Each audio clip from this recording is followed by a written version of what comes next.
আসন্ন বাজেটে সরকারি কর্মকর্তা কর্মচারীদের জন্য পে স্কেল ঘোষণা করা হবে।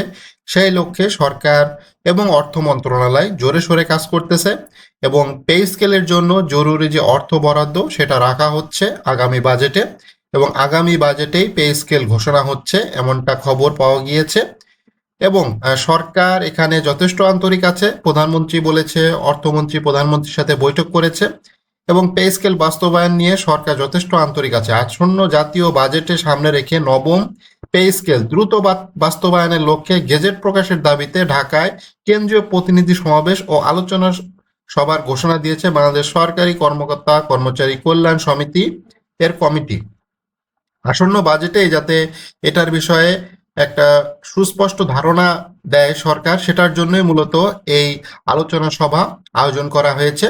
এবং বিভিন্ন সূত্র থেকে জানা যাচ্ছে সরকার যথেষ্ট আন্তরিক আছে এবং সরকার নবম পে স্কেল এই বাজেটেই ঘোষণাই করতে যাচ্ছে।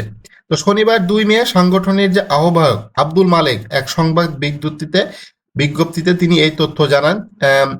এতে বলা হয়, সরকারি কর্মকর্তা কর্মচারীদের দীর্ঘদিনের দাবি বাস্তবায়নে সরকারের দৃষ্টি আকর্ষণ করতে শান্তিপূর্ণ ও গণতান্ত্রিক কর্মসূচির অংশ হিসাবে মে মাস জুড়ে বিভিন্ন জেলায় প্রতিনিধি সমাবেশ অনুষ্ঠিত হবে। কমিটির ঘোষণা অনুযায়ী আগামী 8 মে পটুয়াখালী এবং 9 মে খুলনায় প্রতিনিধি সমাবেশ ও আলোচনা সভার অনুষ্ঠিত হবে।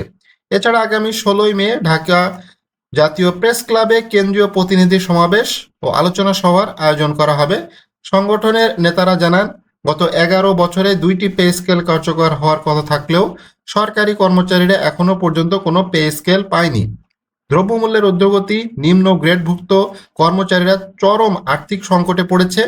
অধিকাংশ কর্মচারীরা ঋণের বোঝায় জর্জরিত এবং মাস শেষে ঋণ পরিশোধ পর যে বেতন থাকে তা দিয়ে 10 থেকে 15 দিনের বেশি সংসার চালানো সম্ভব হয় না। যারা তৃতীয় এবং চতুর্থ শ্রেণী কর্মচারী আছে তাদের অবস্থা খুবই খারাপ। আপনারা যারা ভিডিও দেখতেছেন, আশা করি আপনারা সবাই সরকারি চাকুরি করেন বা করতে চাচ্ছেন। তো বিশেষ করে তৃতীয় এবং চতুর্থ শ্রেণী কর্মচারী যারা আছে তাদের অবস্থা খুবই ভয়াবহ। এই 15-20 হাজার টাকায় বর্তমান যুগে সংসার চালানো খুবই কষ্টকর।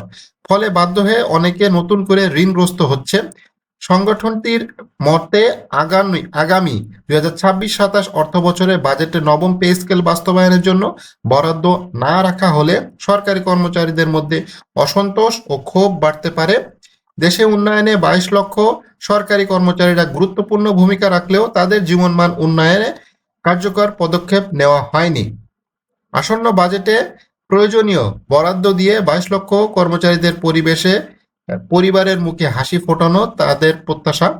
এবং নানা সূত্র থেকে জানা গিয়েছে সরকারি চাকরিজীবীদের নবম পে স্কেল ধাপে ধাপে বাস্তবায়নের সুপারিশ করেছে 3 বেতন কমিশনের প্রতিবেদনের সুপারিশ প্রণয়ন পুনর্গঠন হওয়া কমিটি। এবং এই নবম পে স্কেল যে ধাপে ধাপে বাস্তবায়ন হচ্ছে এটা সরকারের কাছে জানানো হয়েছে, সরকারের কাছে রিপোর্ট দেওয়া হয়েছে, কমিটি তাদের রিপোর্ট জমা দিয়েছে এবং আগামী বাজেটে এটার প্রতিফলন দেখা যাবে। এবং অর্থমন্ত্রী এই কমিটির সুপারিশ আগামী 1 জুলাই থেকে কার্যকর হতে পারে বলে জানিয়েছে অর্থ মন্ত্রণালয়। এবং অর্থ মন্ত্রণালয় এটা নিশ্চিত করেছে যে এই কমিটি যে সুপারিশ করেছে সেই সুপারিশটা আগামী 1 জুলাই থেকে কার্যকর হওয়ার সম্ভাবনা রয়েছে। অর্থাৎ এই বাজেটে, আগামী বাজেটেই নবম পে স্কেল ঘোষণা হচ্ছে। জাতীয় সংসদে প্রধানমন্ত্রী এটা হয়তো প্রধানমন্ত্রী ঘোষণা দিবে না, ঘোষণাটা মূলত দিবে অর্থমন্ত্রী, কারণ তিনি বাজেট পেশ করবেন এবং বাজেট পেশ যে অধিবেশন হবে সেখানেই মূলত নবম পে স্কেলের বিষয়ে তিনি বিস্তারিত আলাপ আলোচনা থাকবে। আলাপ আলোচনা না থাকলেও সেখানে গেজেট আকারে যখন প্রকাশ করা হবে সেখানে বিস্তারিত সবকিছু থাকবে।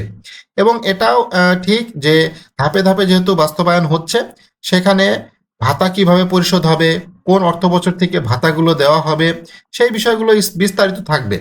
এবং আপনারা জানেন যে বর্তমান পে স্কেলের একজন ঢাকা সিটি কর্পোরেশন একজন 20তম গ্রেডের অর্থাৎ চতুর্থ শ্রেণী কর্মচারী, তার মূল বেতন 8,250 টাকা।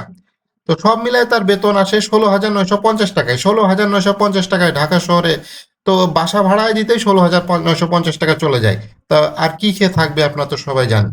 তো প্রস্তাবিত নতুন যে বেতন স্কেল একজন 20তম গ্রেডের কর্মচারী অর্থাৎ চতুর্থ শ্রেণী কর্মচারীর বেতন হবে সব মিলায়ে ভাতা দিয়ে, ভাতার অঙ্কটা আসলে কত পার্সেন্ট হবে সেটা তারা উল্লেখ করে নাই, বাট একটা আনুমানিক রিপোর্টে বলা হয়েছে সেটা হচ্ছে 41,908 টাকা।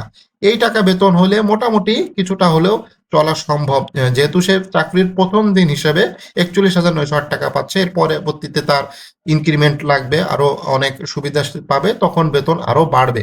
এটা সর্বনিম্ন বেতন। ঠিক আছে, ঢাকা শহরে সর্বনিম্ন বেতন হবে একজন সরকারি কর্মচারীর 41,908 টাকা।